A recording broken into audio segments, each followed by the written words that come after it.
Good afternoon, folks. Triple Crown coming to you from Vancouver, British Columbia. Here is a continuation of the Global War solo game, the dress rehearsal playtest. And this turn, we're going to be doing an overview and a turn for the United States. We're going to do the KMT next, but the US is not at war right now, so we're going to try and squeeze in an overview and their turn at the same time. So currently, in turn one, the US has 20 IPP to spend. They are going to be purchasing a fighter, and they are going to be purchasing a Lend-Lease tank, a Stuart light armor for the KMT, and they are going to be saving 5. Now this purchase is a little bit different. Had Japan still been around Tokyo with their navy and possibly threatening the United States, I would be purchasing units to defend San Francisco. But the US or the Japanese Navy is out of position right now to do that attack, so this changes things. The US probably would not be purchasing a Lend-Lease tank for China had that been the case. So they would be worrying about their own interests ahead of the KMT. So the US is allowed to do this twice per turn. The rules for that is the Burma Road has to be open. So on the US turn, you're going to know that, and you're purchasing the tank now. You don't have to transport it over there. We're just going to assume somehow it gets there on some sort of cargo ship and gets placed in Sichuan if the Burma Road is open. So that's what's happening. Now the US is going to remain a neutral until their economy is up to 80 IPP. So they start with 20.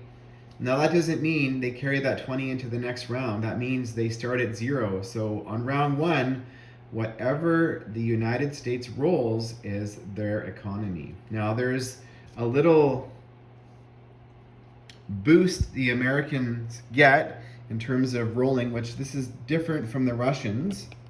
And I'm just going to go over them. I'm going to try and get rid of the shadow. But the modifiers that action bonuses to the US income. Note that a strategic bombing raid is considered an attack. So these are pluses to the US economy based on these events. These events trigger these bonuses. So Germany attacks France. So right away, the US is already a +5. And Germany and Italy attack Great Britain, London, Liverpool, and Scotland. This is obviously an amphibious attack. So that's +20. Germany and Italy or Japan attack Russia. So that's a +10. That hasn't happened yet. But I think the fact that, I should clarify this, that Russia has declared war on Japan, that negates the Japan portion of that. So that needs to be clear. That's why it's good to say these things out loud. Germany and Italy attack any territory in South America or annex Argentina. So that's a +30. So for whatever reason, that's in the original. They did not want the Germans going down to Argentina. So Japan attacks Australia and New Zealand, or an unprovoked declaration of war by Japan on the UK Commonwealth, that's +25, and Japan controls Calcutta or Sydney. So there is consequences for Japan going in and declaring war on the UK or taking Calcutta early.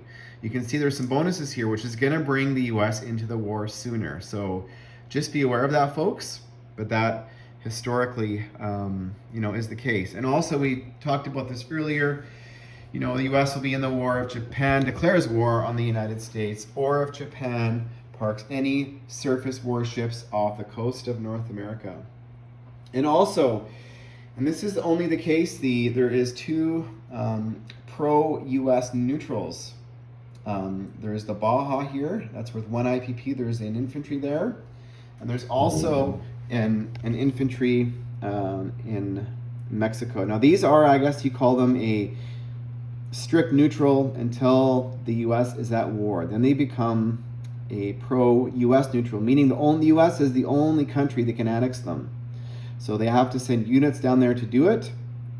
So it's a little bit of a pain, but historically, Mexico did participate a little bit in the Pacific Theater. So we've given that. I think those territories used to be blank. So that's just another little wrinkle that we've added. Some other little wrinkles we've added to the U.S.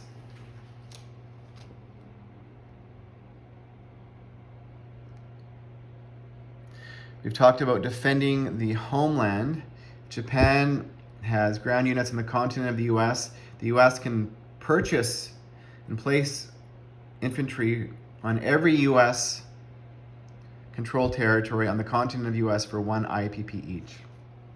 Now, there used to be something called call to arms, and I think I'm going to reword that to a day in infamy. So meaning that if Japan does attack the U.S. Navy, for example, anywhere, and declares an unprovoked attack on the U.S., we remember that famous speech, a day in infamy. The United States gets to basically a call to arms, so infantry on that turn only are 2 IPP. So remember that, folks, when you're trying to budget things, and if you can be buying aircraft and other things early on, and then you know Japan's coming, they're going to declare war, save that opportunity because you're going to get infantry at a reduced cost. Now there is the Transcontinental Rail Network. So basically any of these 4 units in the east can rail any direction in the west and to any territory, and vice versa. So this should also help with Japan doing their landing in San Francisco. And there's something called a Liberty ship, which we've changed a little bit from the original. So now when the United States is at war, they can purchase transports for 1 IPP cheaper. No longer destroyers. Destroyers cost 7 regardless, and now transports cost 6 IPP when at war. That represents the Liberty ships. So that's the U.S. the boom of the economy, waking up of the sleeping giant, kicking into action. So that is that. We talked about the D-Day, so we do not need to go over that again. That's the D-Day. So U.S. is a participant in D-Day, so we're not going to go over that again. So we're going to get into non-combat movements. So 1 infantry in the Great Plains is going to walk down to the Deep South, getting ready to annex Mexico. The bomber over here in the Philippines does not want to repeat history and is going to take off and go 1, 2, 3, 4, 5, 6 and land in Hawaii. Now, the torpedo boat. Sorry, John Bosch or General MacArthur. The torpedo boat that's going to help you escape to Australia is leaving before the U.S. is at war. So that's going to go 1, 2, 3. They know they're probably short to live, so we are leaving behind 2 lonely U.S. Marines. The entire U.S. Navy is going to join the fleet here in Hawaii. They're going to pick up the infantry and artillery and drop them off in Hawaii. And so I'm going to move that Navy now. The lone transport in Hawaii is going to go back, and the infantry in the Pacific Northwest is just going to walk down. I guess it doesn't have to, but those are all of the non-combat movements. The fighter, see, this fighter here is going to take off, and it is going to land in San Francisco. So we are building 1 fighter. We're going to place that in San Francisco. And the tank we don't get to place. We save 5.